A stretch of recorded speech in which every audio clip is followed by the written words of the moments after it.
Hello, Sunshine. I'm ALEXI LALAS, and welcome to the State of the Union pod, where we look at the beautiful game on and off the field through the lens of red, white, and blue-colored glasses. This week, we'll be talking Messi, obviously, Gold Cup, Cocaine Cowboys, Olympics, MLS, Ted Lasso, potential U.S. men's national team, coaches, players, Val Kilmer, water skiing, and so much more. But first, joining me as always, my friend, my colleague, my guiding light, David Mosse, a soccer savant and a Fox Soccer researcher and writer extraordinaire. Mosse, how are you on this Monday, August 9th? There's something, for those that can't see, different about you today, my friend.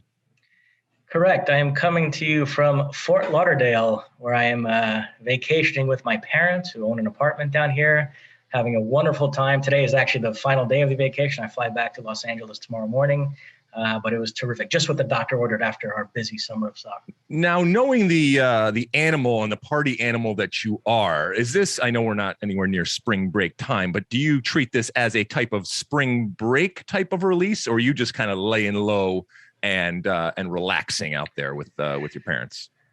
Much more laying low, relaxing. It's funny, Fort Lauderdale used to be this prime spring break destination. Over the past 20 or 30 years, they've really changed the whole vibe of the city and made it a more sort of sophisticated, mature kind of city with this attracts international tourists, and the whole vibe has changed. They're really making a run at Miami for the title of, go-to tourist destination in South Florida. It's become a bit of a rivalry. Really? Yeah. I mean, notwithstanding your parents, who I'm sure are awesome, the last thing in the world that I think about when I think about Fort Lauderdale is sophistication. But if that's the new Fort Lauderdale, then I'm here for it. I've had a blast every time that I've gone there. All right. Well, listen, I hope you are having a good time. I hope you're relaxing. You mentioned it. We did take last week off, and I hope that you can forgive us. I did a little blurb right at the end of the Gold Cup to just explain to people. I called an audible at the end, and to your point, Mosse, it's been basically a couple of months and two tournaments in a row that we have been working. Look, these are first world problems. As I said, incredibly, as I say each and every time, incredibly fortunate and privileged and lucky to be able to do what we do. But it had just gone on day after day after day, and I wanted to make sure that at least we got a little bit of break from this weekly type of thing. Apologies, because certainly it happened at a time when all sorts of stuff was going on, and we're gonna go deep into the Gold Cup and kind of wrap up what that meant in the moment and big picture type of stuff. But also, as you know, a lot of stuff happened this week that we are going to get right into. Mosse, in your time off here, are you watching anything? Is there anything that is tickling your fancy out there when it comes to the television world? I did finally watch a couple of true crime docs. The one about Elise Matsunaga, the Brazilian woman who chopped up her husband. Yep. And then the one, Sophie, about the French woman that was murdered in Ireland, clearly by that guy, Ian Bailey, who has somehow been able to escape all these years. So, yeah, I did watch those two. I've also been listening to this podcast series that our good friend Jason Wormser recommended. It's a history podcast. It's done by this guy, John Meacham. It's called Hope Through History. So really enjoying that. So I've got a few things going on. Cool. You got all sorts of stuff going on. All right. Well, I've been watching stuff too. Interesting new documentary on, I think it's Amazon Prime, called Val. It's about Val Kilmer. And for those that don't know, Val Kilmer, a famous actor, he portrayed a bunch of different characters, including Batman, and came up in the 80s. He was in Top Gun, all that kind of stuff. He's had some real health problems over the last couple of years, and now actually had throat cancer and has a voice box now. But throughout his, not just his career, but his entire life, he has had basically a camera with him, and he's documented all these incredible things. And so it's a really interesting and a very kind of creative and arty type of bio doc, if you will, of this guy's life in acting. And as I said, it's kind of magical and very different. But I do recommend it because there's some incredible footage. He's got a video camera everywhere he went. He's on the set of Top Gun and all this kind of crazy stuff. So it's a really interesting video. I think he did a really good job there. Cocaine Cowboys, which is a continued type of franchise down there in Miami, takes place. Most of it takes place down in Miami. The first one came out, I think, back in 2006. Anyway, the latest installment is called Kings of Miami. That's always interesting to see just the nuttiness and the craziness that was Florida and South Florida, especially when it comes to the drug trafficking that went on and all the ridiculous and horrible stories, to be quite honest with you, that went on there. I watched Suicide Squad, which is the new and the latest one. It's basically a live version of a comic book. And that's exactly what it is. I think it lacks any type of meat, but maybe it wasn't supposed to have any type of meat. And it's mostly just action upon action upon action with no dynamics, if you will, when it comes to it. So it's that I think it suffers from that. And then last one, and it pains me to say this, but I'm going to say it. For those that are heavily invested, like I am in Ted Lasso, I'm not going to go as far as to say that it has jumped the shark, but we are 3 episodes in season 2. We already know that they've been picked up for season 3, so there's a bunch of episodes coming, and I'm willing to wait it out, and I'm willing to give it a chance, but there is a real fear that I have that it has already jumped the shark 3 episodes into season 2. And for those that have watched it, you may agree, you may disagree, but that's just the feeling that I had. It's still missing something. It still hasn't kicked off, and I think at times it's trying too hard, and maybe that's a normal type of reaction and an arc and ebb and flow when a story like this and a project like this just blows up and in a good way in terms of its popularity and the pressure to write and the pressure to continue and do all that kind of stuff and not repeat yourself. I get it, but I will still give it another chance as we go on, but it was not a good week, and I don't think that it's been a good season relative to that first season when it comes to Ted Lasso. Don't kill the messenger. This is just how I feel. But anyway, watching a bunch of stuff. All right, listen, Mosse, you ready to light this candle? Let's do it. All right, because one of the big stories in sports, one of the big stories of the year broke over the last week with Messi. And for those that may have missed it, maybe you were on spring break or just you weren't paying attention, Lionel Messi, who we know was at the end of his contract and had finished his contract with Barcelona, we come to find out that it is done. He will not be returning to Barcelona, and this is according to both him and to Barcelona, okay? Was this a surprise that he was moving and going someplace else? Not necessarily, given what's happened over the last year. Okay. I think that possibility certainly had been floated and entertained, and we had talked about that. That it happened at this moment and kind of came out of the blue. I think that's where the big surprise is, because I think a lot of us, and correct me if I'm wrong, Mosse, we had kind of gone through the last year and gotten certainly through the summer thinking, okay, it's going to get sorted out. We hadn't heard a whole lot about movements or anything like that. We come to find out through a very, very, public and in that sense very unique type of PR effort that this is not about Messi not wanting this to happen, and this is not evidently about Barcelona not wanting this to happen, in that they blamed the restrictions and the regulations when it comes to La Liga as a whole over there in Spain, in that it's not that they didn't want to do this, it's that in the current climate and the situation that has been created, they couldn't do it. Am I framing that correctly so far, Mosse? Yeah, absolutely. It was a stunning development. We talked about this on the pod a couple of weeks ago, the fact that Messi wanted to stay and that they had agreed a deal, but they weren't able to register any new players, which Messi now counts as a new player because they had allowed the previous contract to expire because they were in violation of La Liga's financial fair play rules. So they were going to have to unload some contracts before they were able to register him. And the longer it went, the story got more and more interesting. But like you said, we all assumed it would get sorted out, including Messi. He woke up that morning thinking he was going to go to the Barcelona offices to sign the contract and continue playing for them, only to be told, no, actually, we can't sign this deal. And the interesting thing is, I've been reading the Spanish media nonstop the last few days, and there's a whole other layer to this story, which is La Liga has struck this deal with this Luxembourg-based private equity firm, CVC. And essentially, this firm is investing in La Liga. So they're going to get a share of the revenues that La Liga generates for the next many, many years. But they are injecting some cash at a much needed time that was going to go to the clubs.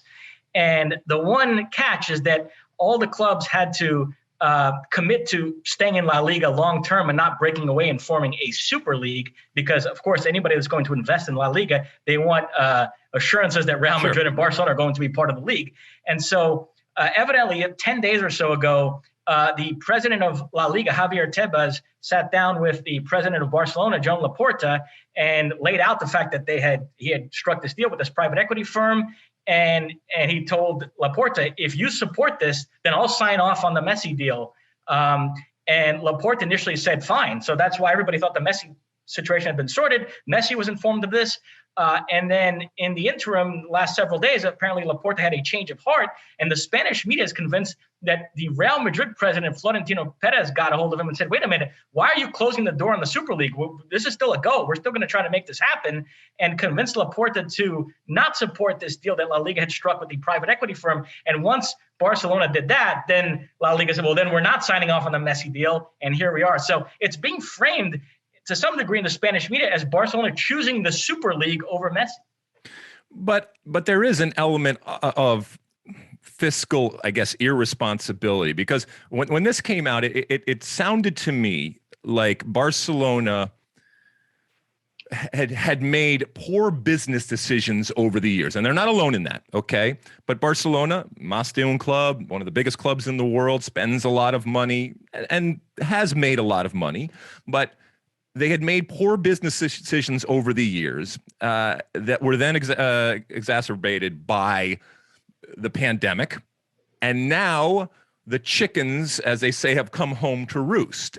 And that they are, the way that they framed it, like they said, is relative to that. The other side may be that in order to get their house in order, they actually, although they wouldn't ever say this, they are fine moving on from Messi. And this is just a convenient way of deflecting the anticipated heat of not being able to sign Messi. Now, that might be part of it. And absolutely what you're saying is also part of it. I mean, everything kind of always goes back to this Super League and stuff like that. But how devastating is this for, number one, Barcelona, number two, La Liga, and not just the recent investment that they have, but their broadcasting partners. And let's be honest, one of the reasons why we watch La Liga is because of Messi. So how devastating is it for them? Or is it actually that devastating when it comes to what Barcelona wants to do? I mean, it's must-do club, but nobody, even Messi, is bigger than this club, although it has to be said,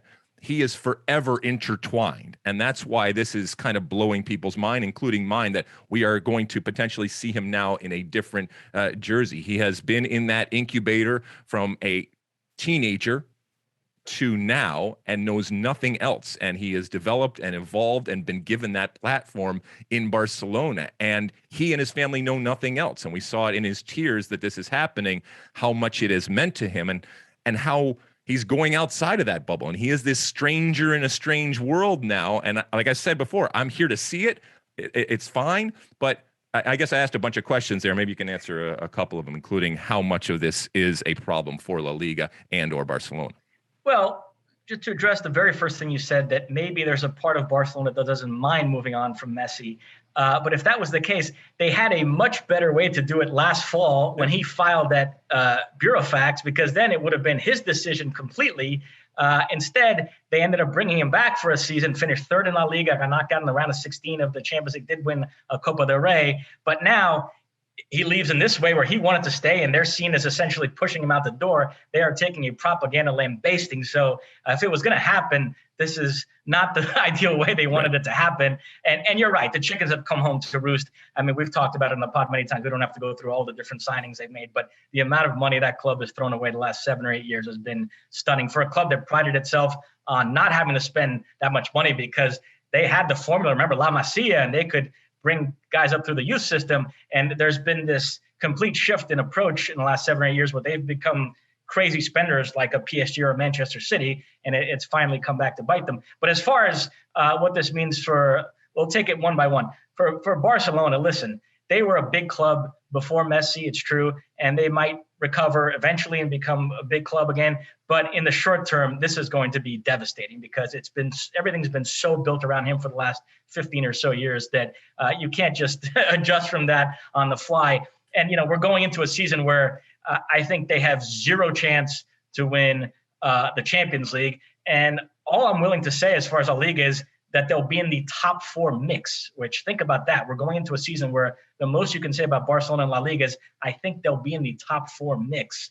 I'm not going to say they have zero chance to win La Liga, but I give them very small chance there too. I think Real Madrid and Atletico are clearly better teams going into this campaign, and possibly even Sevilla, frankly. And yeah, the La Liga angle of this is interesting because this is a league that for about a decade there dominated the Champions League. The Premier League was the most popular league, but La Liga could point to the results in the Champions League and say, but we're the best league and we have Messi and Ronaldo. And they've already been on sort of a downward trend. No Spanish team has reached a Champions League final in the last 3 seasons. They lose Neymar to PSG. They lose Ronaldo to Juventus. And now they lose Messi too, which is why some people think that La Liga played this wrong and they should have been more accommodating from the start. And how could you lose your greatest cash cow? And so I don't know how you feel about that. But yeah, I see La Liga. I mean, we'll see how it plays out over the next couple of years. But to me, in that list of ranking of leagues we always do in terms of on the field success and just overall relevance, I could see La Liga taking a real dip here and falling behind certainly Serie A, which I think is been gaining on them anyway. So La Liga was number 1. It already sort of lost that top spot to the Premier League, and I could see them dropping down even further relative to Serie A and the Bundesliga. What's the name of the organization or the business that is injecting money and taking some ownership? CVC. All right, so CVC, if they are a smart and prudent business structure, they would have kicked the tires and more on why this made sense. And some of it is with the existing assets, including someone like Messi. But they also would have recognized that, some of the fiscal irresponsibility that we have talked about, that is not an asset. That is a problem going forward. And so, if they're looking at this, yes, you are losing Messi. But if in doing all of this, everyone gets, like I said, their house in order, then collectively, maybe it's stronger going forward. I don't know if that's going to happen. All right. So, again, it's hard to separate Messi from Barcelona. And regardless of where he goes, he will always be linked to what he did at Barcelona. I mean, they gave him that platform and he took it, and he not only made them even more than a club in what he did, but he in turn was given that platform that made him arguably the greatest player ever to play the game, and arguably, and it's a hard argument, but arguably the greatest Barcelona player ever. And that is his legacy. We've talked about the fact that he has lived and his family has lived, and even talked in his outgoing press conference, which was surreal in and of itself, about the desire to come back and to return. And so this is much more, at least the way I'm looking at it, as a sabbatical. Now, there are those out there that say, well, if it really meant that much to you, you could have taken less. And, even if rumors are to be believed, he was taking less. Look, if you are an athlete, you have a finite amount of time. And yeah, you can say, oh, he's made plenty of money and he's never going to be able to spend all the money that he has. Well, that's not the point. Everybody wants to be paid what they are worth. And this is arguably the greatest player in the game today, albeit coming to, the later stages of his career, but certainly demands, and I think has been worth every single penny that has been paid to him. And if Barcelona or anybody else can't live up to those things, then obviously he's certainly entitled. But there's a school of thought out there that Messi bears some responsibility for all of this happening. I'm not so sure. I don't know what anybody would point to as to something that he could have done differently other than take less money. But I don't think that that's realistic, and I don't even think that's fair for athletes who, as I said, have a finite period of time in order to make the money that they have. And by the way, I think Messi's going to go on and have a wonderful life. But it's not as if you're looking at Messi saying, oh my goodness, this guy is going to be involved doing this and doing this and doing this. It wouldn't surprise me in the least if he just kind of not goes away, but is very, very behind the scenes. He's never been one for the spotlight. He's never been one with a huge personality. He's never been one, at least the way that I look at it, that I see as a Pep or as a Zidane type of figure when it comes to coaching. And so I think he should go and make as much money as he possibly can, and then go live life in whatever fashion that he sees. Do you think ultimately, I mean, we're recording this today on Monday, August 9th. Do you think it's PSG? I mean, there's only a handful of teams, and not even a handful of teams, that are even able to sign him at the rate that he deserves. Sounds like PSG, but I'm not going to take anything for granted with this story. Right. It's interesting because when Barcelona announced that he was leaving, there were 24 hours there where a lot of people thought this was just a negotiating ploy with La Liga. But now, after he gave that press conference, it seems real that he is leaving Barcelona. But I'm not going to take the PSG thing completely for granted. I will say, though, if he goes to PSG, I do have some thoughts on that. I don't love it from a Neymar perspective. I mean, Neymar seems all for it. He's been campaigning for the last several months for Messi to go there. And even in the last few days, from what you read, he's been really pushing for it. So, okay, if he wants it, then who am I to tell him that that's wrong? But it does make me wonder, then what were the last 4 years for? You played with Messi at Barcelona, you won everything, and then the move to PSG was supposed to be about getting away from that shadow and having your own team and seeing if you can lead a team to a Champions League title. And, they've come close the last couple of years. They've gotten to the final and the semis. And with the moves they had made already this summer, getting Sergio Ramos, Jorginho Wijnaldum, Achraf Hakimi, PSG were shaping up to be one of the 2 or 3 favorites to win the Champions League this season. And now by bringing Messi on board, I think it sort of undercuts the reason he went to PSG in the first place, because if they win the Champions League this season, it's going to be more Messi's triumph than anybody else's. And again, the perception, the narrative is going to be that, well, you see, he couldn't win on his own. He had to again, ride Messi's coattails, so to speak. So I actually, as a big Neymar fan, don't totally love this from his perspective. And also, I do think this is going to push Mbappe towards Real Madrid. I know there's a school of thought that, no, I mean, what a statement of intent, bringing Messi, and this is going to convince Mbappe that PSG is the place to be, and they're going to have so much fun playing together this season and forming this unbelievable front three, similar to the one we saw a few years ago at Barcelona with Messi, Suarez, and Neymar. But I kind of get the vibe that Mbappe wants to be the man. I don't even think he loves the dynamic with Neymar, but at least they're sort of co-alpha dogs. When Messi's on your team, everybody else becomes a supporting member. There's no way around it. Any team Messi's on, it's Messi's team. And I don't think Mbappe is going to love that at this point in his career. So I think this seals the deal that after this season, he's going to go to Real Madrid, which brings me back to the very first point I made about, Barcelona fans are sick to their stomach because the Spanish media is framing this as if this was this incredible Machiavellian ploy by Florentino Perez, where he convinced Laporta to not support that deal with the private equity firm, which essentially pushes Messi to PSG, which may push Mbappe to Real Madrid. So if it plays out that way, Barcelona fans are just going to be livid. I mean, look, when Neymar went to Liga, right, with PSG, there was this notion that this is going to create more fans, and Liga understands that they are not high on the totem pole. They're still one of the top leagues in the world, but they're not relative to Germany, England, and Spain. And so there was this thought that Neymar and Mbappe, that they would draw people to watch Liga and in particular PSG. I don't think necessarily that has happened. At least my experience, it's not as if I all of a sudden said, oh, now I got to watch Liga. As a matter of fact, Neymar kind of was out of sight, out of mind until Champions League kind of brought him back into it. And that's where I got my Neymar fix. I know there's some that, immediately migrated, and that was the intention. Does this, given the stature of Messi, change the equation when it comes to PSG and, more importantly, Ligue 1? Because keep in mind, the knock on La Liga for years, but what they have hung their hat on is that two of the greatest teams in the world are in that league, and are constantly vying for first and second, with all due respect to the others. Let's be honest. That's what people around the world have been tuning in for. And those teams are populated by the best teams. Here we're talking about PSG, that yes, it's populated by arguably the greatest players in the world here, but it's still, and notwithstanding what happened, it's still, for the most part, this one team, and having a consistent competitor that not only is competitive when it comes to winning and losing, but is competitive with the sexiness and the names out there. That's not something that Liga has. I mean, I guess my question is, does this change the equation for you or for the general public out there when it comes to watching Liga?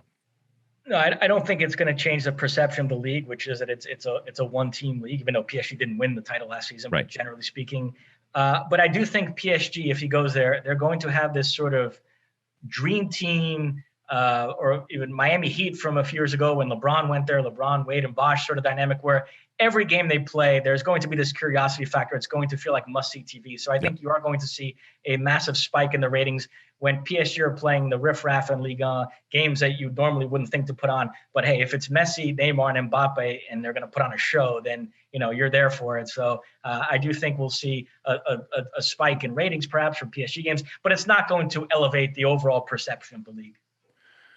All right. Well, I mean, this is still kind of an ongoing saga. We still haven't officially had where Messi is. I mean, I know as we watch Twitter scroll in real time, we see different things about it. He hasn't left the building. He hasn't gotten on a flight. He is still in contact and negotiating with several potential suitors out there. And then look, there is still the possibility that all of this gets sorted out, and who knows? It was just a press conference and watching him cry, and at the 11th hour something changes. I don't know. I don't know. I mean, and to your point, it's very, very difficult to predict, and a lot of this stuff none of us could predict. But it's wonderful content. It's wonderful drama. I am here for it, and it is an ongoing type of soap opera. Because really, what this is.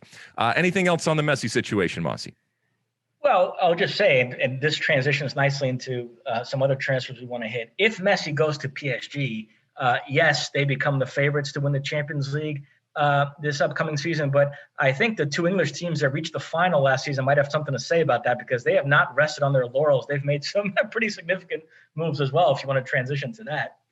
Yeah, let's go to some other transfer news, including, I mean, Lukaku's back, right? Back to Chelsea. I mean, this is some amazing stuff. The $100 million man, Jack Grealish, to Man City. I mean, the money is. Anytime someone says, "Oh, the money is ridiculous," the money is, a joke. No, it's not. It's just, what the market will bear, and that the market will bear this, especially in the moment in history in which we are living. And we've just talked about some of the ramifications of the last couple of years, and with the pandemic and all that kind of stuff. But there is still money to spend, and there are still teams out there that are willing to spend money. What do you want to talk about first, Lukaku? Yeah, the interesting thing here is, you have these two young players, Mbappe and Erling Haaland, who I think are going to leave their current clubs, and where they go is really going to shape the landscape of European football for the next several years. And it seems to be trending towards both leaving next summer. Mbappe has one more year left on his deal, and I think he's going to play out that final year and then leave for free, and I suspect go to Real Madrid, but who knows? And while Erling Haaland has decided to, it seems like, stay another year at Dortmund, and then in the summer of 2022, his contract, there's a pretty low buyout clause that gets triggered that summer, 75 million euros, which any club, any of the big clubs will be willing to pay for him. So it seems like both those guys are going to move in the summer of 2022. And for any of the teams that have real aspirations of signing those two, you wondered if they were going to sit tight and keep the powder dry, if you will, to be able to sign those guys next summer. And Chelsea had seemed to position themselves as one of the favorites for Haaland. So I wondered if they were going to do that. But instead, it seems like they decided not to wait and take the sure thing this summer, and they go for Lukaku for 115 million. So I suppose they're out of the Haaland sweepstakes, and we'll see who else emerges as the favorite. And the same, by the way, would be true of Manchester City if they sign Harry Kane for over 100 million euros. And I think that means they're not really in the mix for Haaland. So you start eliminating teams there, which is kind of interesting. But yeah, Lukaku goes back to Chelsea, where it didn't work out many years ago. But remember, that was under Jose Mourinho, who it also didn't work out for Mo Salah or Kevin De Bruyne. Right. So Chelsea fans have to be thinking about the team they could have had all these years of. But yeah, I mean, I think he'll do well there. I think this is a different Lukaku than was there last time, and he's blossomed into one of the best players in the world. Just a phenomenal striker. It's from an Inter perspective, man, you finally get back to the mountaintop. You win Serie A for the first time in a decade, but you have these massive financial issues, and they're being forced to sell players left and right. Hakimi to PSG, Lukaku to Chelsea. There could be more out the door. Lautaro Martinez possibly. Antonio Conte didn't want to stick around for that, so he left. So it's all kind of falling apart, and I don't think they're going to be able to really defend their title. I think it's Juventus or re-emerging as the clear-cut team to beat in Italy. But yeah, from a Chelsea perspective, man, a team that already won the Champions League and was lights out the second half of the season after Tuchel took charge. The one weakness they had, because Timo Werner underperformed, was they didn't have that dependable scoring, center forward, and now they add Romelu Lukaku, so that team could be absolutely scary next season. It's amazing. All right, so when all is said and done, Mosse, Lukaku to Chelsea, Grealish to Man City, Jadon Sancho to Manchester United, and you think Harry Kane's going to go? I think there's a good chance. Yeah, he clearly wants to, and they've made it clear they want him. And it's going to be, Daniel Levy is a tough negotiator, so it's going to be one of those sagas that might go till the end of the summer. But man, if they add, now I will say I like Jack Grealish. That's a bit of a vanity buy. I don't know that Manchester City needs to spend 100 million euros on another creative player. Kane fits a need. Grealish is a little bit. Well, that's why I'm asking you. Of those four, let's just say Lukaku, Grealish, Sancho, and if Kane goes, let's just assume right now that Kane goes. Of those four, who has the most successful year when it comes to June and we're talking about what happened? I would say Kane. I mean, that is just such a perfect fit. If Harry Kane goes to Manchester City, that would be absolutely scary. Frankly, you might be able to get him in the Champions League over two legs, but over 38 games, I don't know then who's challenging Manchester City with their just ability to just churn out points. And now you add Harry Kane to that scenario. But I will say the top four in England is going to be phenomenal this season, because you've got City and Chelsea, the two Champions League finalists, as we said, making moves, getting even stronger. United, as you mentioned, they've signed Jadon Sancho and Rafael Varane.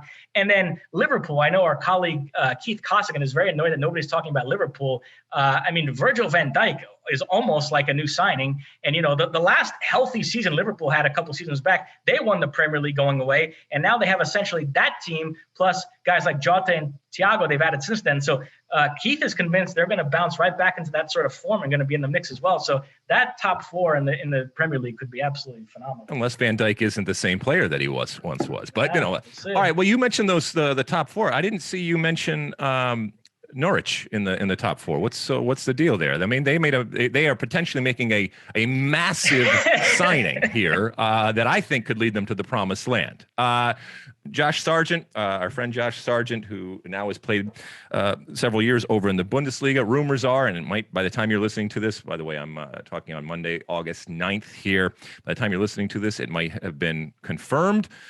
Josh Sargent to Norwich. Is that happening? If it happens, Mosse, is this a good move? And how does it change the fortunes of Norwich? And more importantly, because we always look at it from a U.S. men's national team perspective, how does it change the prospects up top in that number 9 position? Just continually is open, and whether it's Josh or anybody else, nobody has yet to take it. I think it's a great move for Sargent. I think things had stagnated a little bit at Bremen. And you're wondering if he was going to have to take a step down but no, this is a step up, a team that's going to be in the Premier League next season. So rumored 11 million euros or something like that. Yeah, I love it. It's great. It's a wonderful valuation for a young player and a redhead to boot. So I'm happy with that if this happens. I think the consensus is he's a really talented player that's just been in a bad situation. And so in scouting that team, they came away feeling like he's a player that in a different situation could really flourish. And so we'll see. Yeah. Look, we're going to talk a whole lot about the national team in later on in the pod here, but we are, as of today, 3 weeks away from the first qualifier. And so that person that is going to be up top has to be, I think, hopefully is playing well. And from a mental perspective, maybe this is the move that he needs to kind of change a scenery, change a circumstance. And, instills some confidence and in him coming back to the U.S. national team. All right, anything else transfer-wise, Mosse? No, that's it. Okay, cool. We're going to take a real quick break. And when we come back, we're going to talk all about the Olympics have come and gone, but they have left us with some really, really interesting stuff and to look back on and to look forward to when it comes to Major League Soccer and the MLS All-Star Game and stuff like that. So don't go away. We'll take a real quick break. All right, welcome back. So the Olympics, they happened. Some people took notice, some people didn't.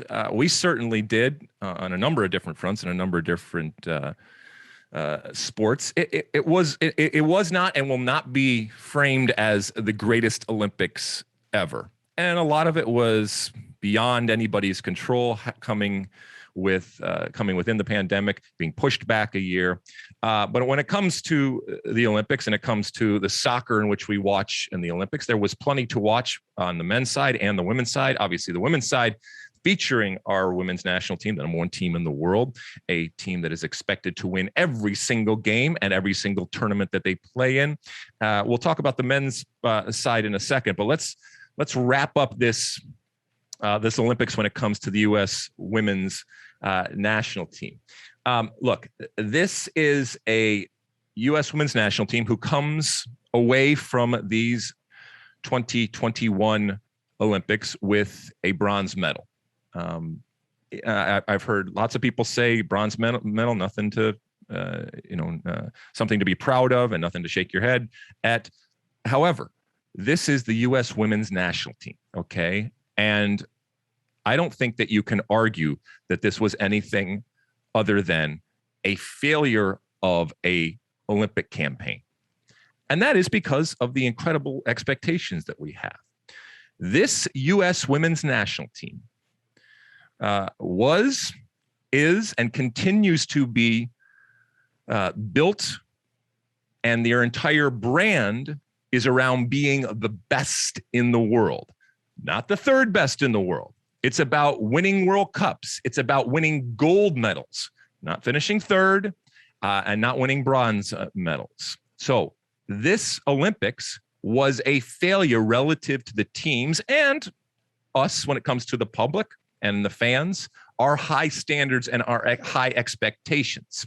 And so if an overhaul is needed because of this failure, this is the perfect time. If you believe that mistakes were made, this is the perfect time with World Cup 2023 just around the corner, and this 1 year that much closer to it. As I said, the level of expectation that we have when it comes to this team, I think that makes it completely fair and justified and valid to look at this tournament and say, no, this is not good enough. And by the way, the women, because of their history of success and their high expectations that they put on themselves internally, I think that they would look that they would look at it like that.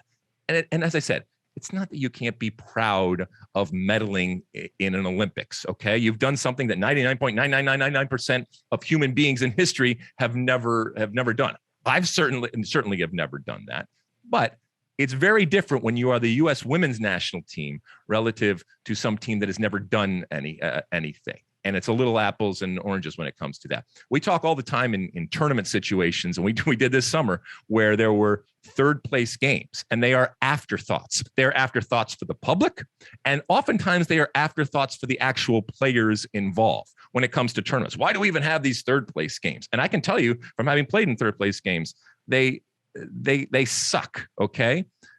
It can be a wasted opportunity if you don't find a way to get back to a situation where you mentally recognize that there is a game to win and a third place or a bronze medal game to be won.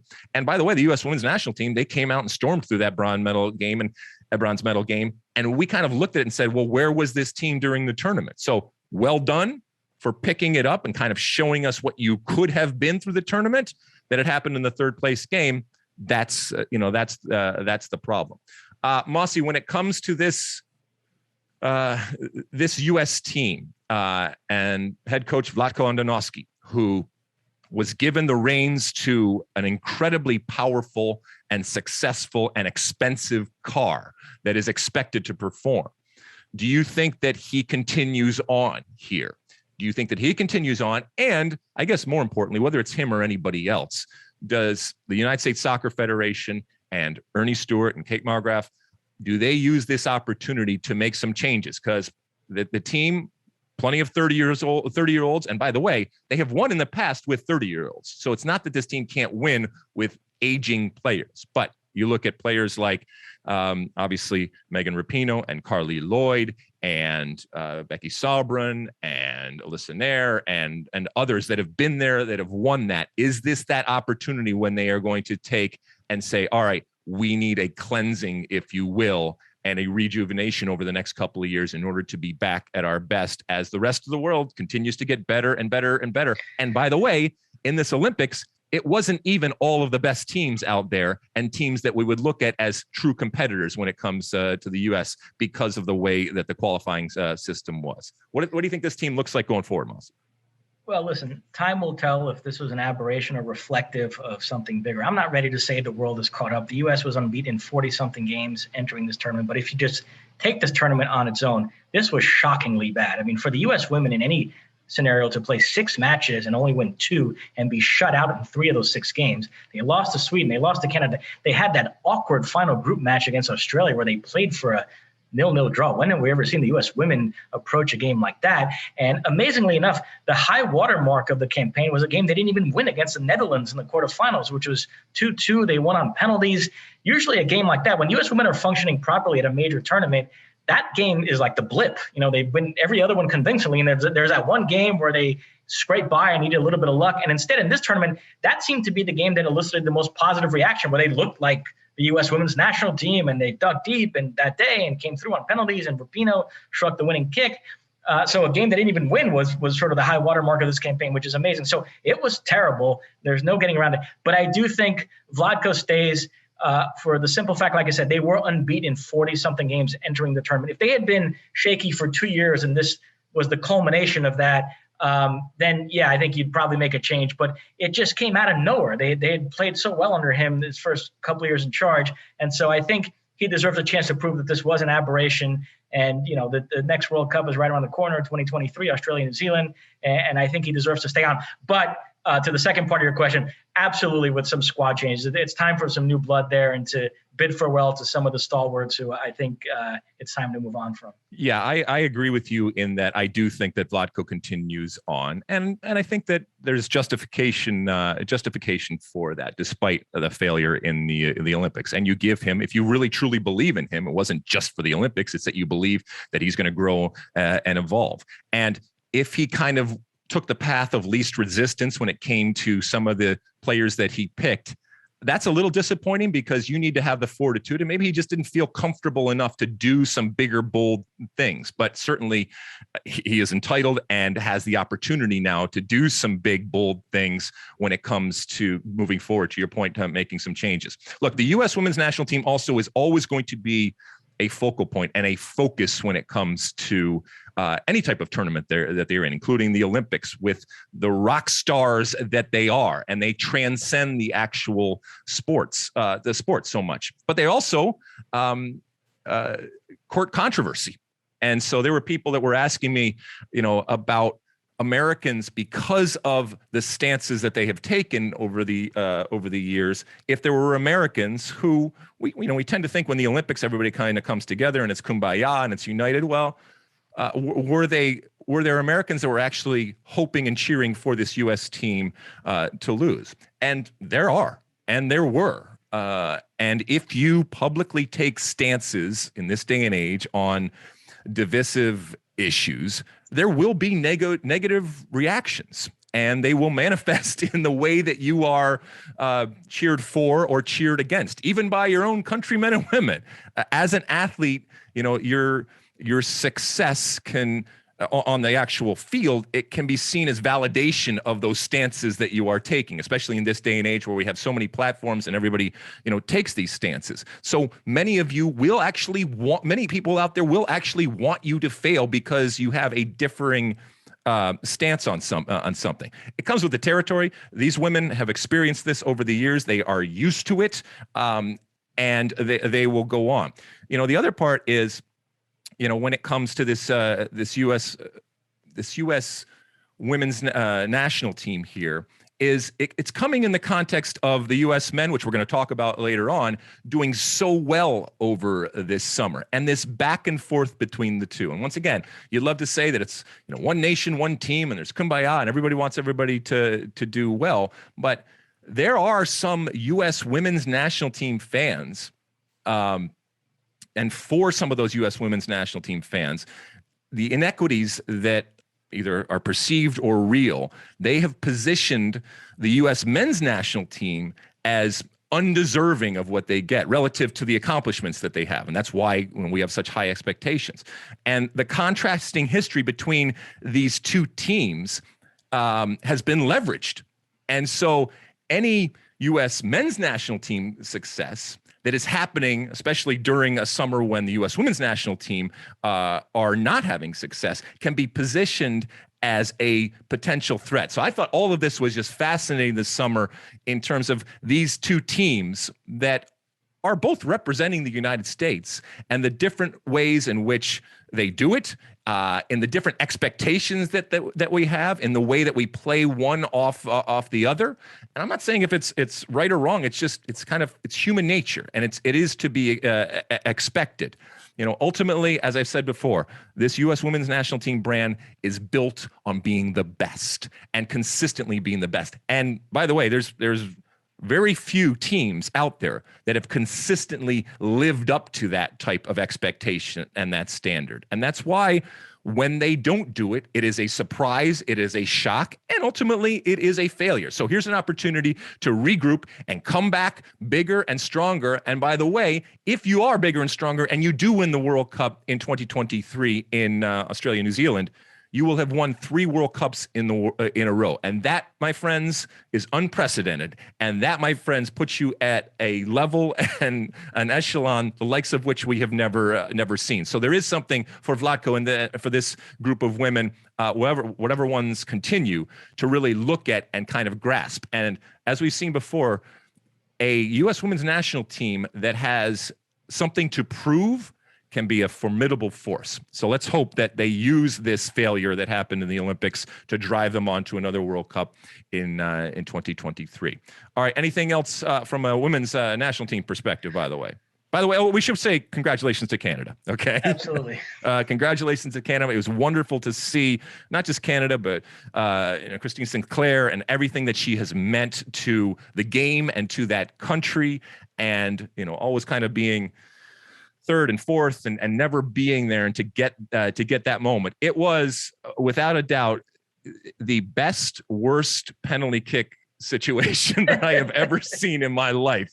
But it was great drama. And as I said, congratulations to Canada. Anything else, Mosse? That's it on the women. All right, let's shift over to the men. I will be honest with you. Okay. I don't watch a lot of men's Olympic soccer. As we know, it's under 23. And this year, it's a strange year, so it's under 24 at the time of the Olympics, and you get the 3 overaged players. Mosse, your team, when I talk about your team, I mean the Brazil team, certainly were one of the favorites and certainly responded. And give a general synopsis on how this went, and was this ultimately a success or a failure when it comes to Brazil or anybody else out there? Yeah, look, I totally get where you're coming from. Men's Olympic soccer is very flawed. It could be a lot better than it is, but I like it. I think enough countries take it seriously that the quality is decent enough. And because it's the Olympics, it sort of adds meaning to it. And when you reach the climactic matches, there's plenty of drama. And, listen, I've said this before, different countries approach competitions differently. It doesn't mean one's right and one's wrong. And for whatever reason, Brazil has always taken the Olympics seriously. Brazilian stars like to play in the Olympics. Romario played in it in '88, was the top scorer. Brazil won the silver medal. And then he fought to play again as an overage player in '96 and 2000, was furious he didn't get picked. Ronaldo, Rivaldo, and Roberto Carlos all played in '96 in the United States. Amazingly enough, that Brazil team had to settle for a bronze. Ronaldinho played as an under-23 player in 2000 and then as an overage player in 2008.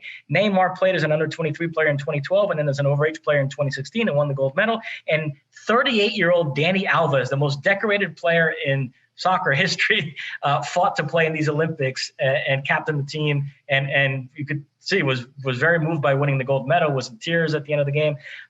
Brazil beat Spain in the final 2-1 in extra time, which was actually a terrific game.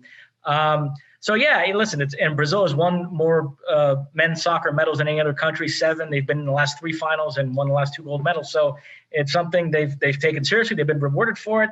And listen, I mean, it is what it is. Not everybody's going to feel the same way about it. And I get that. I think Olympic soccer is very flawed. I would never, just because my team won, I would never. And there's nothing the players can do about it. There's nothing that we can do about it. But when you preface everything by saying, well, certain countries and cultures take it seriously and certain don't, we never say that about a World Cup, which is why there's never any excuses and why all of that attention is driven towards the World Cup. And by the way, one of the things that FIFA has guarded against is having the Olympics become just another World Cup. And that's because of some of the restrictions that have happened. And there's even people that have talked about making the women's side in the same way be an under 23 tournament going forward to kind of separate it out, especially if you're going to build the World Cup. It was fun. It was fun to see Dani Alves, and I love nations that do take it seriously. I love nations that do take it seriously, not just for the pride and the opportunity to win something at an international level,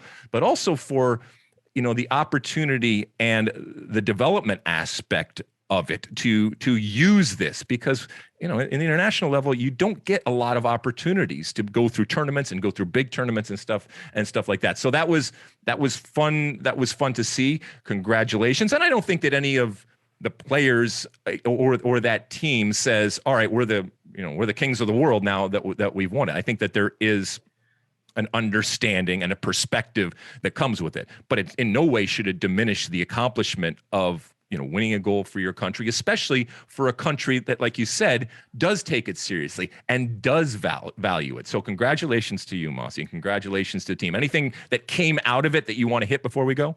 Yeah, a couple more Brazil thoughts before we transition to Mexico. Okay. 2 young players that I think could really help the senior team, who shine in this tournament, I think could really help the senior team, are this midfielder Bruno Guimarais, who would presumably take Fred's spot, which I'm searching for a replacement there. God forbid, right? And then this striker Matheus Cunha, who scored in the final, who I like very much. And we certainly saw in the Copa America that Brazil need to find somebody to put the ball in the back of the net, so he could be an interesting option moving forward. And Dani Alves at 38 showed that he's still Brazil's best right back. By a mile. To be fair, he was called up for the Copa America and had to pull out because of an injury, but recovered in time to play in the Olympics. So he wants to play in the next World Cup. He'll be 39, but I wouldn't doubt him. It's 16 months away. We'll see how his body holds up. But that would be something, because that is now the one trophy he's missing. I said he's the most decorated player in soccer history. Now, I do want to make one comment about that. In touting Dani Alves' amazing resume and how many trophies he won, I noticed everybody, when it came to Dani Alves, counted the 2 Confederations Cups he's won.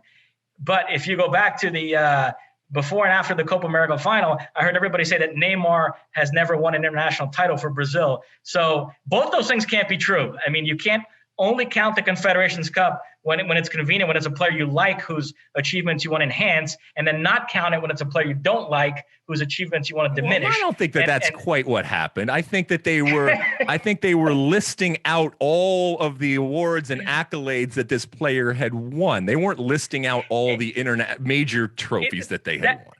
That happens, by the way, with the Community Shield as well, which was played this past weekend. Don't get me started on this. But the Community Shield. When Sir Alex Ferguson retires and everybody wants to tout what an amazing career he had at United and how many trophies he won, they included all the Community Shields. But then you see with other teams that people don't like, and when we start talking about how many trophies they've won, the Community Shields don't count. So people have a habit sometimes of being inconsistent in the way they measure. It's one game, right? I mean, why should that count? I don't understand that one at all. We should just, every week there should be a trophy that the winner gets, and then you could just keep amassing trophies as you go through the team. Just give it a name. But so Brazil beat Spain in the final. So Spain claimed the silver medal, and Mexico, who lost to Brazil in the semis, they then beat host nation Japan in the bronze medal game and finished with the bronze. And I do want to say, had we done a podcast last week on the heels of that Gold Cup final, I know Mexico fans were sick to their stomach losing 2 finals to the U.S. in the same summer, but I was actually going to try to cheer them up by talking up their Olympic team, because I was very impressed with what I saw from this team. I think there's several players here that could help the senior team in the octagonal. First of all, just looking big picture Mexico, it does appear like Raul Jimenez is on the road to recovery. And plus, Chucky Lozano, who got injured 10 minutes into the Gold Cup, will be back. So, you take the team from the Gold Cup and you add Raul Jimenez and Chucky Lozano to that attack. Obviously, it's a whole different proposition. But even taking from this Olympic team, I love this center back Cesar Montes, Sebastian Cordova and Charlie Rodriguez in the midfield, Diego Lainez, who scored against the U.S. in the Nations League final. So help is on the way. There were some players on this Olympic team that I think are really going to help the senior team. And you get Jimenez and Lozano healthy, so all of a sudden Mexico will be in business again. So I know they're pretty down in the dumps right now. We'll talk about the Gold Cup in a bit, but I actually think Mexico's future is pretty bright as well. And I like the fact that they didn't get rid of Tata, because to me that would have been a dumb move to make with the octagonal right around the corner. So I would move forward with Tata and trust that these young players coming up are going to provide a boost. All right. Well, speaking of Mexico and qualification and the U.S. National team, as you mentioned, we're going to talk about all the goings on this summer, kind of put a bow on the Gold Cup that we didn't get to do last week in our Ask Alexi segment, which comes up right after this. So don't go anywhere. All right. We are back, and it's time for Ask Alexi, and we've had some plenty of audio questions over the last couple of weeks. And for those that don't know, we do have a podcast hotline, if you will. It's 657-549-2297. That's 657-549-2297. We get your questions each and every week, and each and every week we go through and pick out a few. And we still do have the traditional way of just asking questions. You use that hashtag Ask Alexi out there on all the social media platforms, and we pick a few of them going forward. Before we get into the questions here, just in general, okay, when it comes to the Gold Cup from last week, and then we're going to get to a question from, I think, Bill in Indiana. All right, Big Bad Bill from Indiana, who had a mea culpa, if I remember correctly, in his message that he left. The post game, for those that didn't watch, or for those that did watch, yours truly had kind of a moment there. Okay. lots of emotion when it comes to the U.S. Winning the Gold Cup. I know that I can be cynical. I know that I can be jaded. I know that I can be grouchy. I know that I can be an asshole. Okay, about soccer and about life. And I was really surprised in the way that it hit me in that moment when that final whistle blew and the U.S.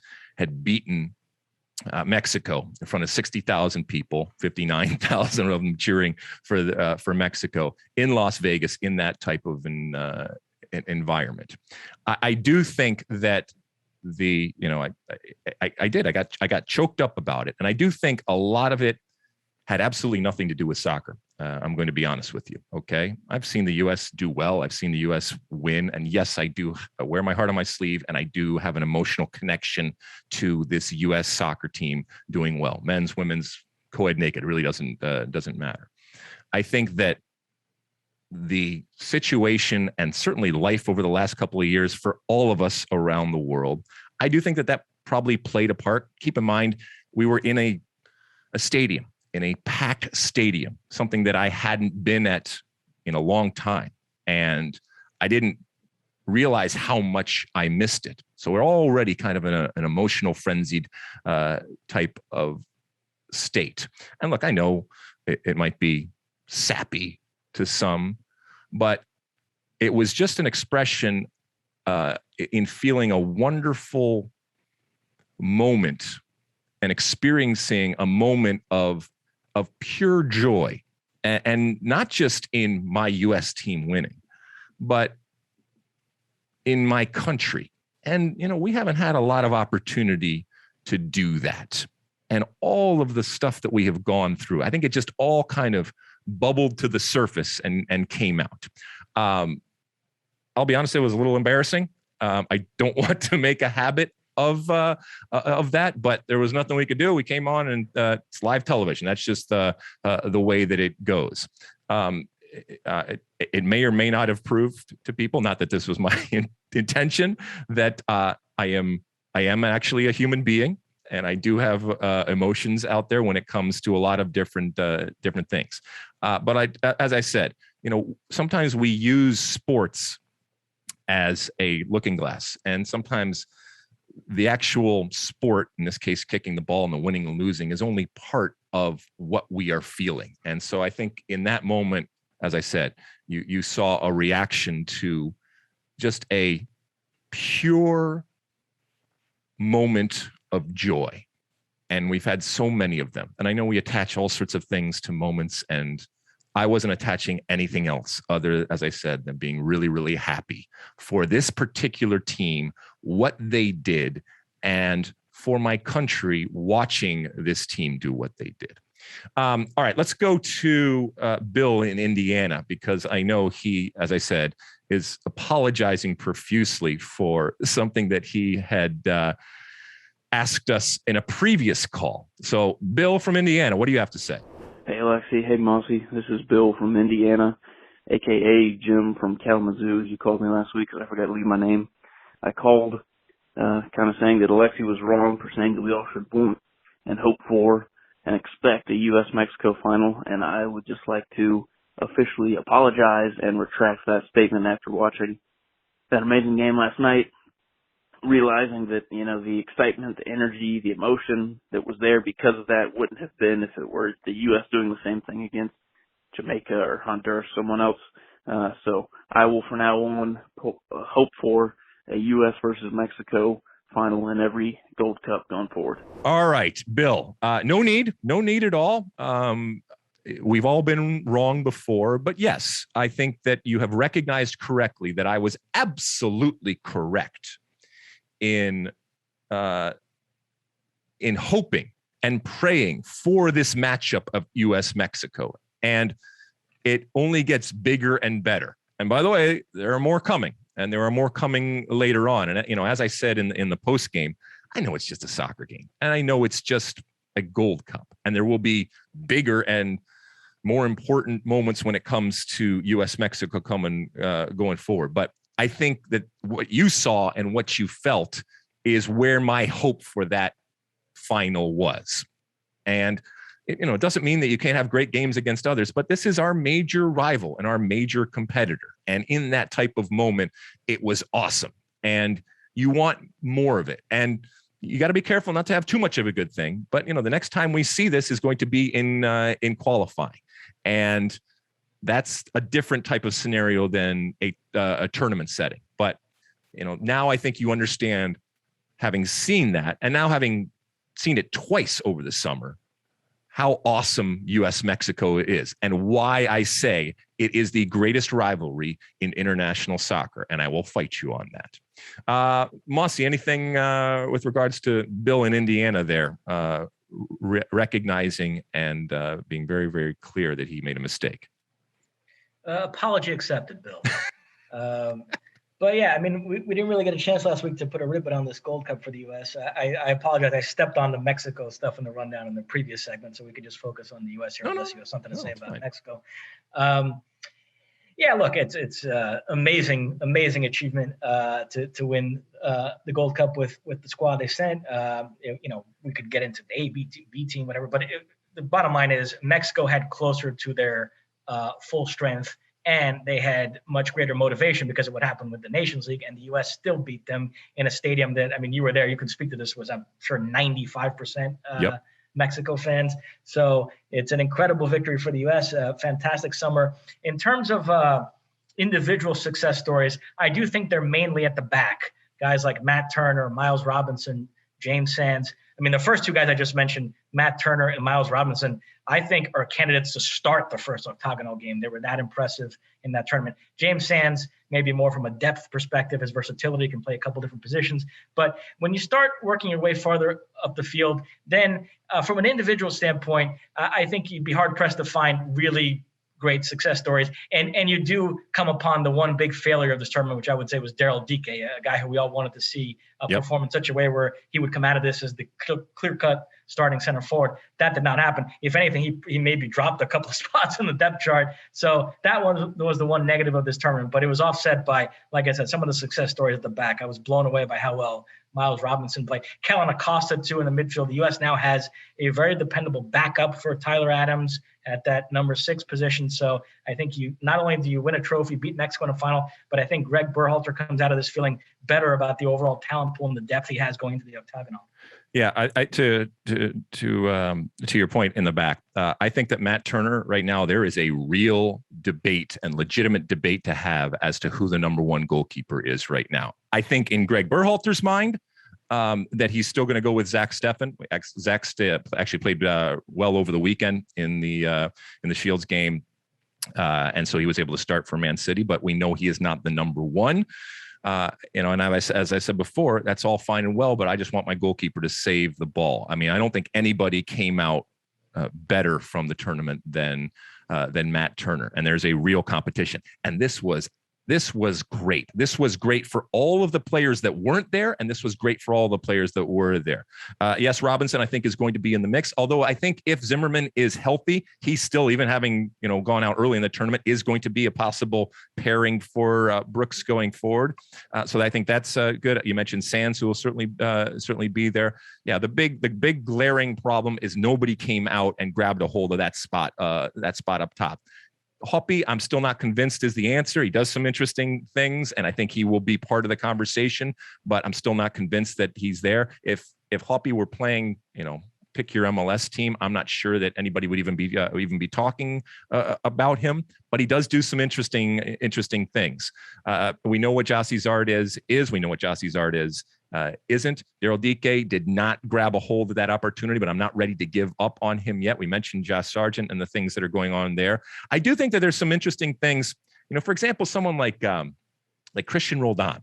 I think he's going to be in the mix because I think he can provide some interesting things coming off the bench and change the dynamics and the dimension of a game, as we saw him do in the Gold Cup, where, look, he's not a world beater or anything, but he has something. And I think Greg Berhalter and his staff will recognize those types of things. But this is so fascinating now, because when Greg Berhalter, 3 weeks from now, knock on wood, everybody's healthy, so he can pick whoever he wants.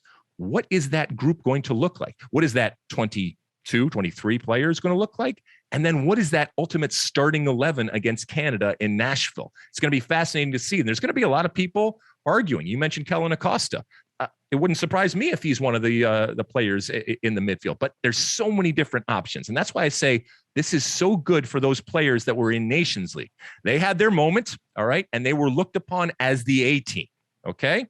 Then this B, C, D, depending on who you ask, team comes in and they kick ass and they have their moment. And in doing so, they put pressure on that A team when they come in. You're not coming back as the conquering hero. You're not strutting in and saying, okay, the A team is here, because what this B, C team did is more impressive than what happened in the Nations League.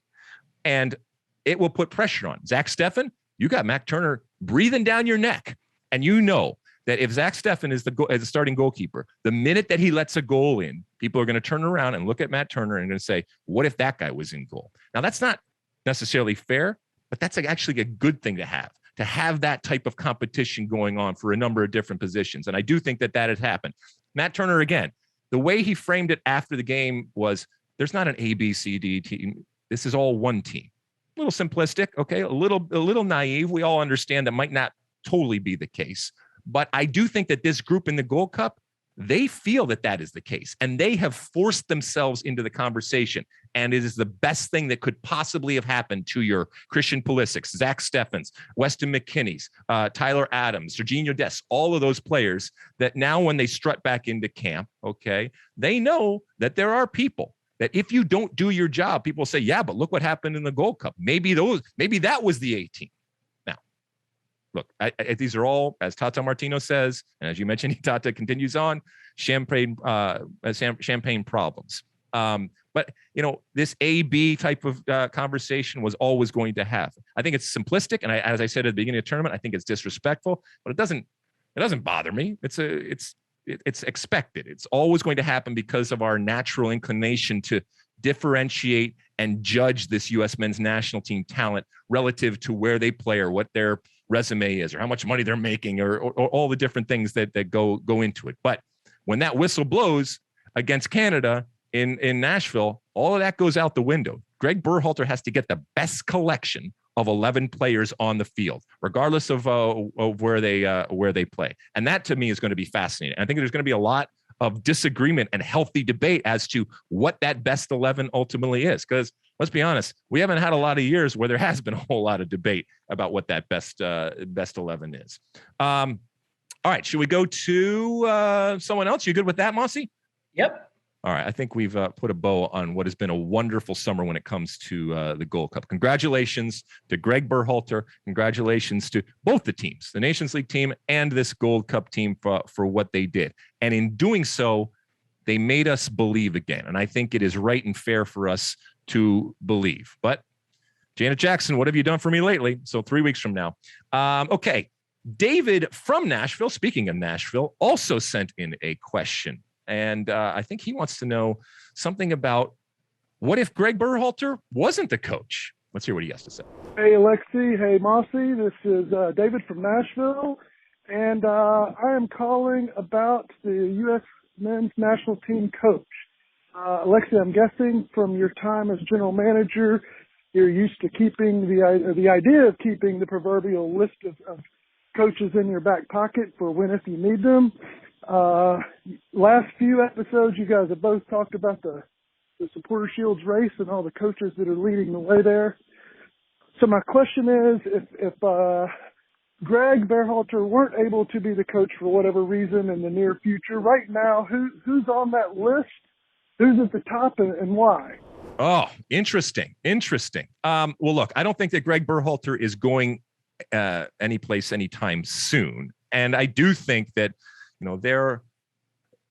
there are those that look at Greg Berhalter in a different way after this summer. And I'll get to your question about potential replacements. And I'm going over here because I know somebody had asked me over on Twitter. Jeff Hayes, good friend Jeffrey Hayes, has said, "I'm not yet admitting that I was wrong about Berhalter, but surely can't argue I was right based on current evidence." This was after the Gold Cup win. Joyous for the team. Hope it's the first of many moments of pride. And I do think that Greg Berhalter is one of the big winners of this summer.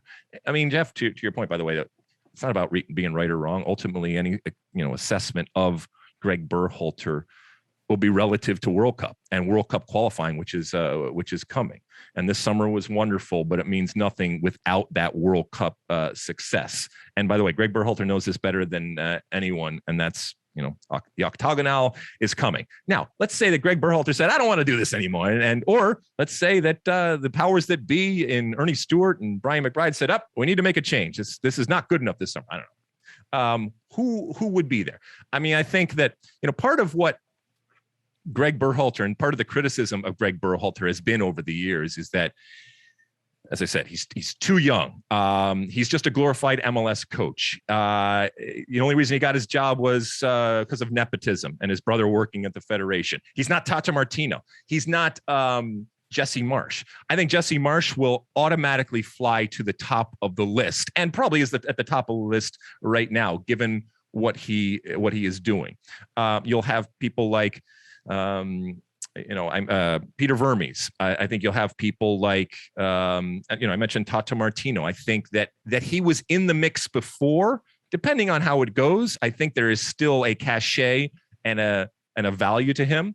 Then you'll have people like Roberto Martinez, or someone like him that I think is a potential going forward. He understands America. He's worked in America, worked on television. Obviously, he's got a resume and has coached internationally and club.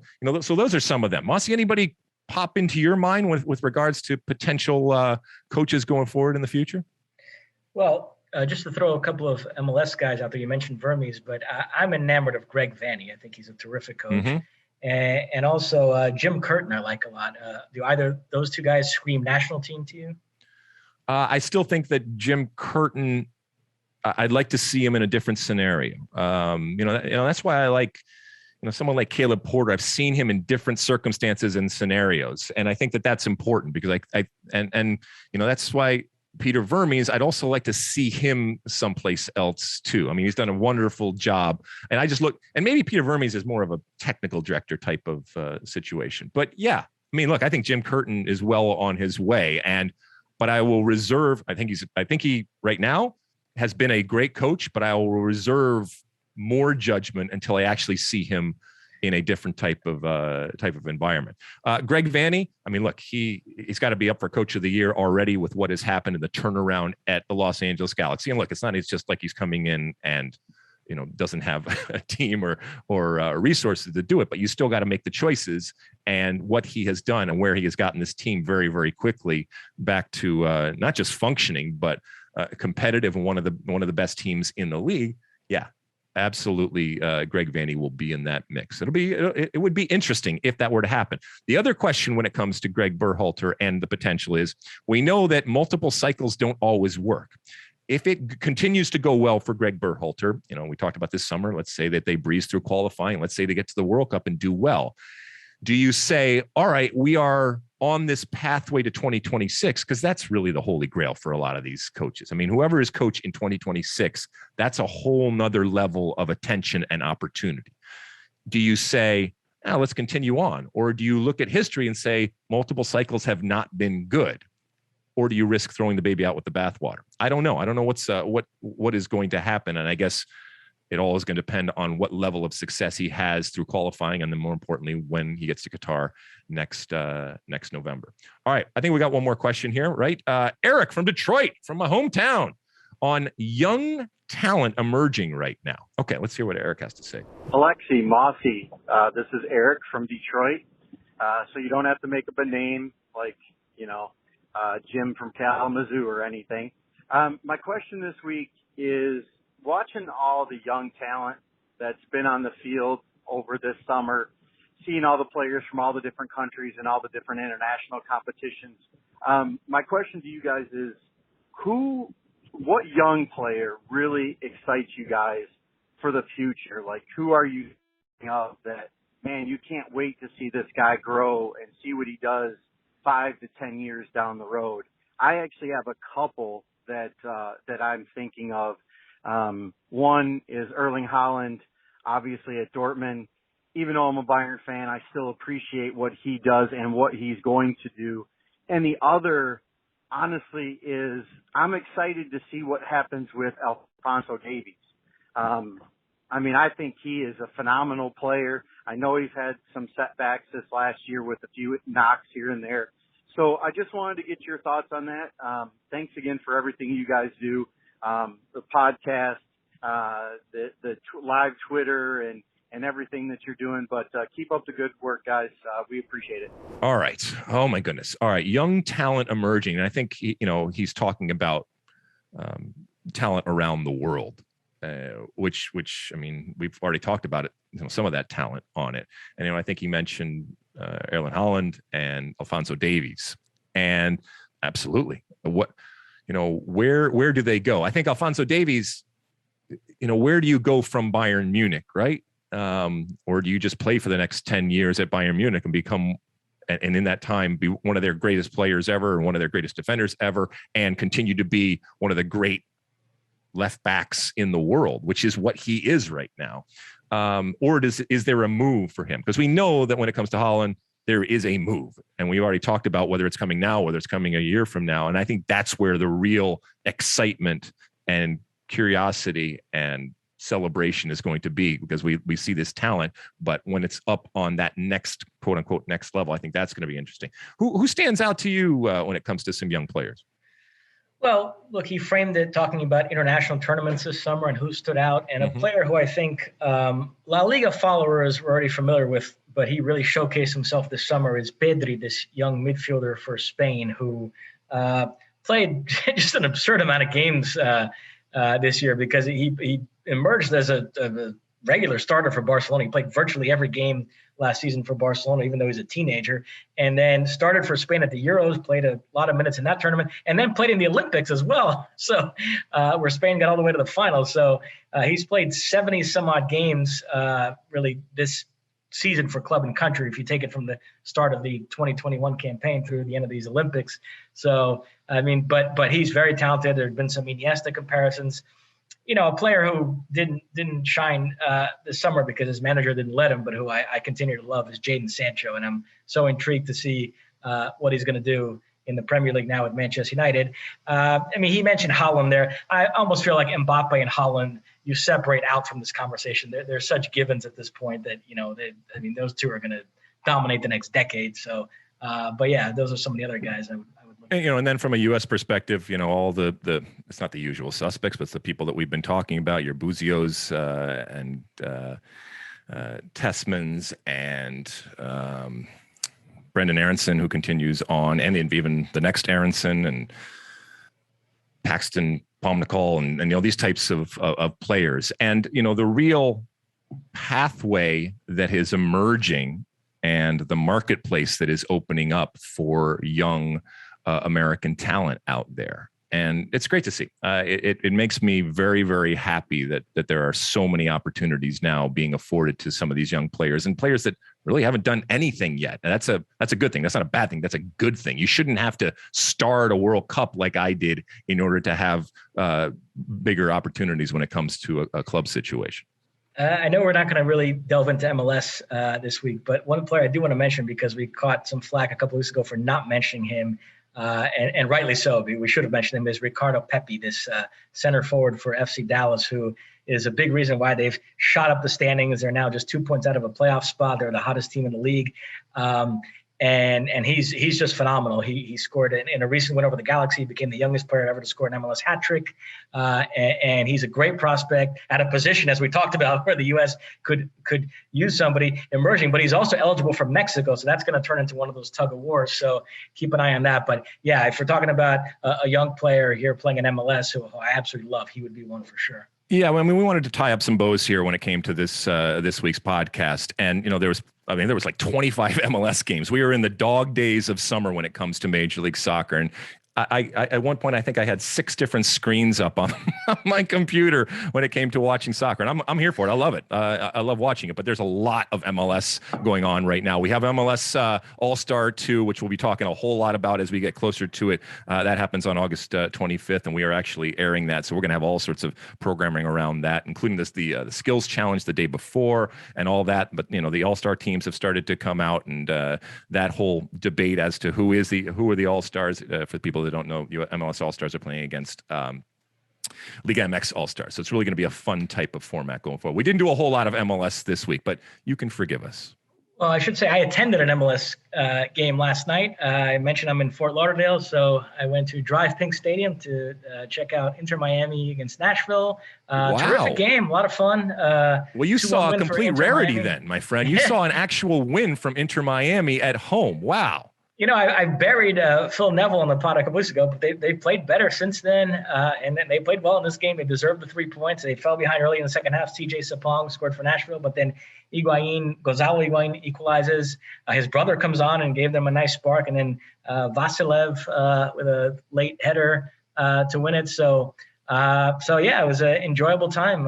Inter Miami. David Beckham's Inter Miami. Beckham's Inter Miami. I mean, look, we could do 2 hours on all the MLS stuff that happens, but you know, on this pod, we meander and we move around, and we try to give you a little, you know, tapas, if you will, when it comes to a lot of the subjects. And, you know, in a week where the Messi thing came out, obviously we were right to spend a lot of time on that. And we did want to kind of wrap up what had happened over the summer. We'll be back to plenty of MLS stuff there. And so if you're bent out of shape that Mosse didn't mention your team or your player when it comes to MLS, get in line.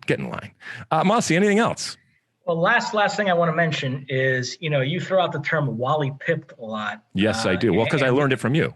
Yeah, and we could have that scenario on the pod this week because our regular producer, Jeff Hernandez, is out.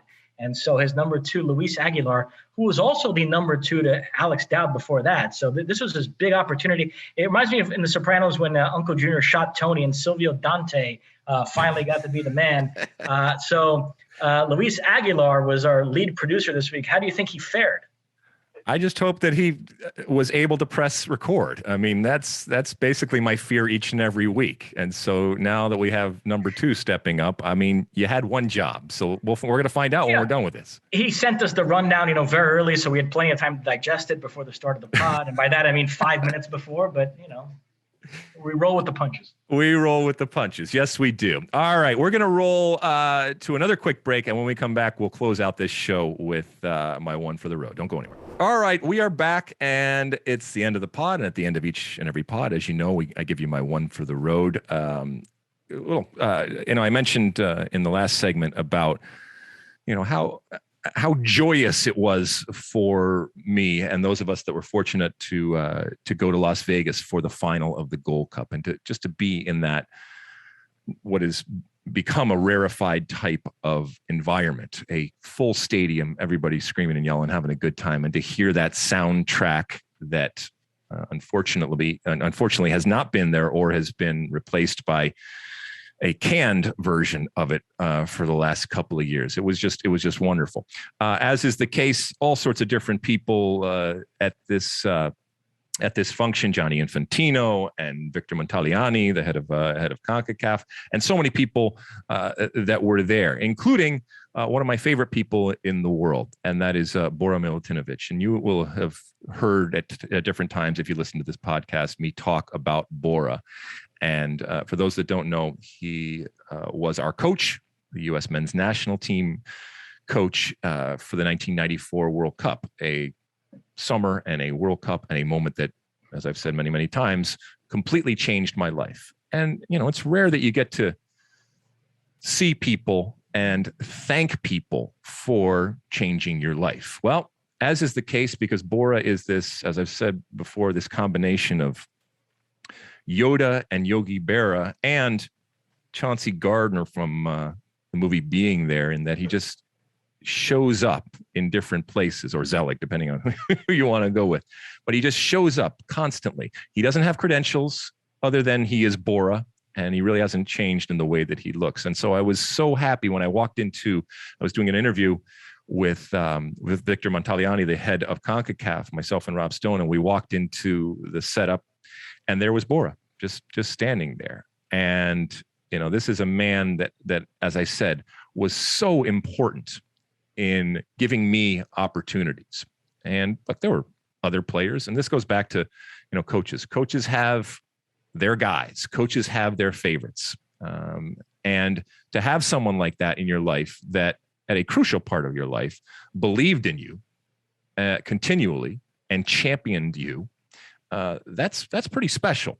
And so it was wonderful to see him, to reminisce, but also to thank him for giving me that opportunity, and to recognize in that moment how fortunate I was to be there in that moment. And, he now works for Qatar, just another national team that he has worked for along the way. And this is a guy who's coached multiple teams in the World Cup when it comes to Mexico and Costa Rica and China and Nigeria and obviously the U.S. It's amazing the world in which he lives in and the life that he has lived. And we talked about old times. He's got a mind like a steel trap. He remembers absolutely everything. I mean, he brought up a game even before I was with him. We were talking about the Olympics earlier, when he had looked at the Olympic team, the U.S. Olympic team in 1990. Well, it was the 92 Olympic team, but I think he had been scouting us in 1991. And he brought up the point of how he had seen things in myself and others who then matriculated up to the full national team. And so he was tracking, and it was in the context of a conversation about some of the wasted opportunities, and obviously the men not having the opportunity to go to this Olympics. But all in all, I wanted to make a special mention of him because he is such an important person in my life. And we all have these different people in our lives, teachers, coaches, mentors, whoever it ends up being. Well, I like to think that we all have them. Not everybody has them, but if you are fortunate enough to have them, just make sure that they realize how important they are, because I doubt any of them ever do it for the attention or the accolades or anything like that, or the recognition or the gratitude. But I can tell you that it goes a long way, and it means a tremendous amount to those that take incredible pride for the successes that you have and the small or big part that they played in those successes. So thank you, Bora. Thank you for everything that you gave me and that you have given to the sport, whether it's American soccer, and you did so much, and you've gone on to give to so many people and so many opportunities out there. Mosse, anything before we go? That's it. Well, my best to your parents down there, Mosse. Enjoy the last few hours and days that you have down there, and get back home, because the summer of soccer rolls on. Let's be honest. Our summer of soccer never ends. There's always another game. As I said, we'll be rolling right into continued MLS and the MLS All-Star game as we continue on. The European seasons are upon us as we speak. So that's a good thing. And hopefully we are rested physically and mentally and get ready to power on and through the rest of the summer and into the fall and into a better time when it comes to on and off the field in 2021, leading up into 2022. Don't forget to download and to subscribe and to rate and to review and do all of those things. We love you. And we thank you for doing that and for bearing with us over the years and hanging out with us. Again, apologies for the lack of a pod last week, but I like to think that you understand and you will forgive us that. And so we tried to go over and button it all up on this pod. We'll be back again the same time next week. Thank you for listening. Thank you for watching. You can get it at all the different platforms out there, and we appreciate all of your patronage, when it comes to the State of the Union podcast. We'll see you again next week. And until then, and as always, size the day. You like that clip? Well, my State of the Union podcast drops every week. Subscribe now on Apple Podcasts, Spotify, or wherever you get your podcasts.